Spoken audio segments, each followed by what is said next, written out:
Hello and welcome to my ETEC 590 Final ePortfolio. This ePortfolio consists of the trails of learning. So what I decided to do as my metaphor, I chose building trails, which is something that is close to my heart, and also mountain biking, which is something that I love to do, and combine that together and weave that with my experiences in the Masters of Educational Technology program. So the structure of my site is basically, if I just scroll down to the more central area here, you can see on the outside as kind of a ring, we have the different courses ranging, from 510 all the way up to, for example, 580, which is a sort of self-created or self-selected course. In the middle of the courses here, we have what I deem the trail guide or the trail map.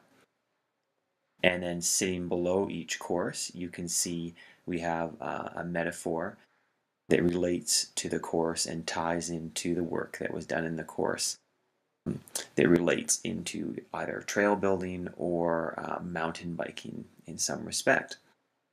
So what we'll do here is I'll just click on the Start Here sort of trail guide that's right in the middle, and that will take me to sort of preamble on why I was in the course and talking about my goals and aspirations for being in the MET program.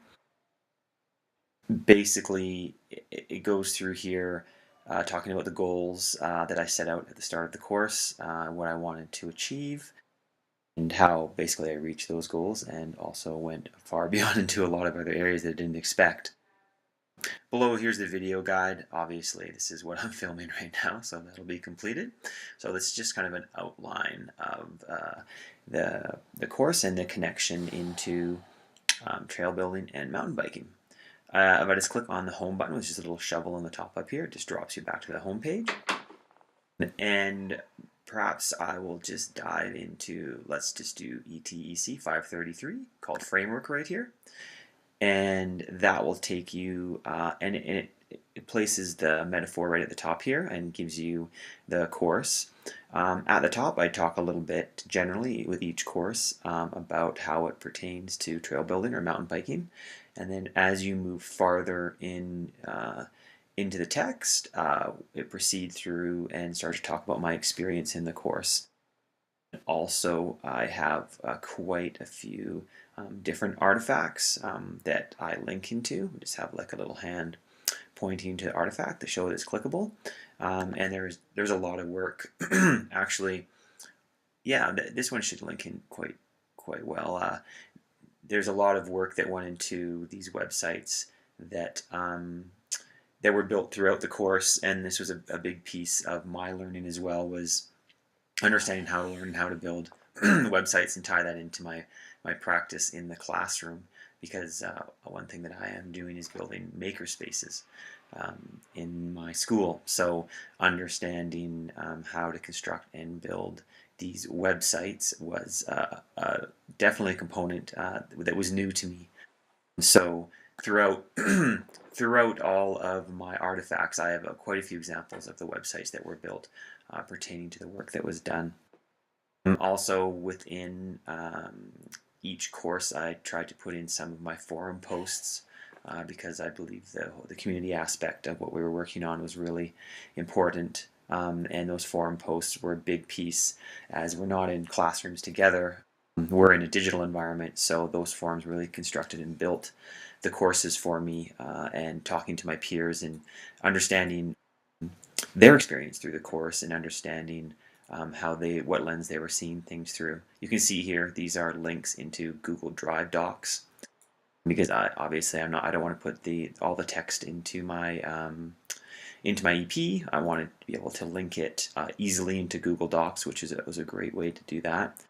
And then what I did my references a little bit differently. I actually placed my references, rather than place them on a final page, I placed them at the bottom of each page.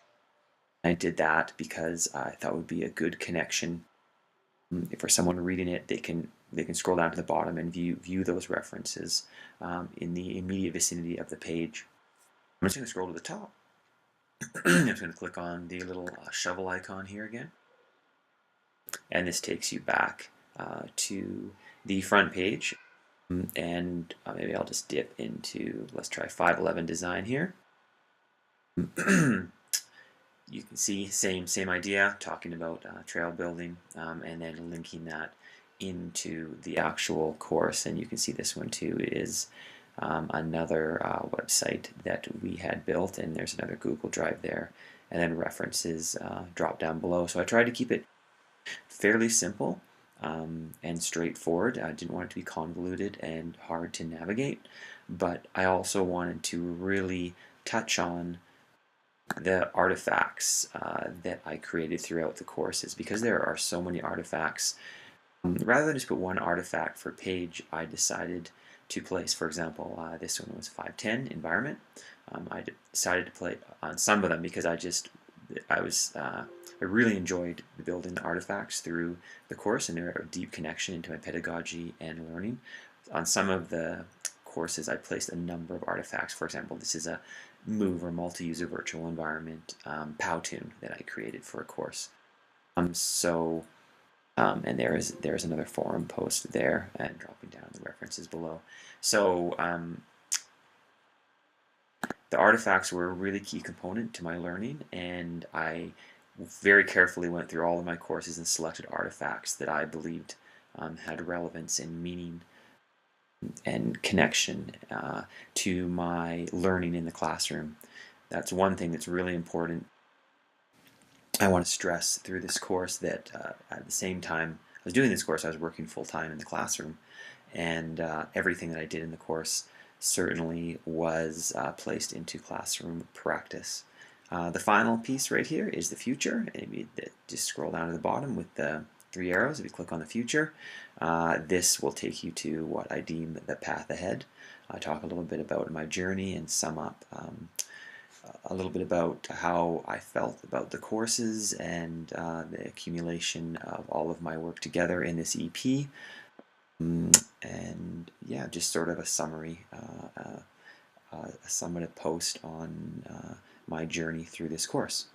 Okay, hopefully this video makes it fairly easy for you to navigate my EP, and gives you an idea of my thought behind using what I did. Thanks for your time.